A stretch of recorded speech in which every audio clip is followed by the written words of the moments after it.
लपटी आती है दुआ बनके तमन्ना। अस्सलाम वालेकुम एवरीबॉडी। मेरा नाम अरशद जमात सातवीं ए से मैं आपके सामने तवाफुक की तारीफ पेश करना चाहता हूँ।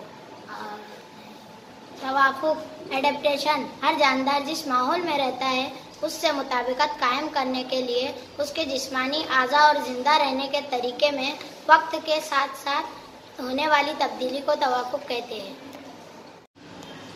अस्सलाम वालेकुम। मेरा नाम युसरा फिरदौस। मैं आपके सामने तवाफुक की तारीफ बयान करना चाहती हूँ। हर जानदार जिस माहौल में रहता है उससे मुताबिकत कायम करने के लिए उसके जिस्मानी आज़ा और ज़िंदा रहने के तरीके में वक्त के साथ साथ होने वाली तब्दीली को तवाफुक कहते हैं।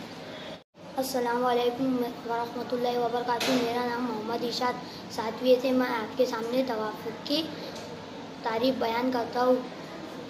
हर जानदार जिस माहौल में रहता है उससे मुताबिकत कायम करने के लिए उसके जिस्मानी आज़ा और ज़िंदा रहने के तरीके में वक्त के साथ साथ होने वाली तब्दीली को तवाफुक कहते हैं। मैं आपके सामने तवाफुक की तारीफ पेश करना चाहती हूँ। तवाफुक एडेप्टेशन, हर जानदार जिस माहौल में रहता है उससे मुताबिकत कायम करने के लिए उसके जिस्मानी आज़ा और ज़िंदा रहने के तरीके में वक्त के साथ साथ होने वाली तब्दीली को तवाफुक कहते हैं। मैं मोहम्मद अदीब आपके सामने तवाफुक बयान करता हूँ। सातवीं क्लास इमरान सर। एक, हर जानदार जिस माहौल में रहता है उसी के लिए मुताबिकत कायम करने के लिए जिस्मानी आज़ा और जिंदा रहने के तरीके में वक्त के साथ साथ होने वाली तब्दीली को तवाफुक कहते हैं। अस्सलाम वालेकुम।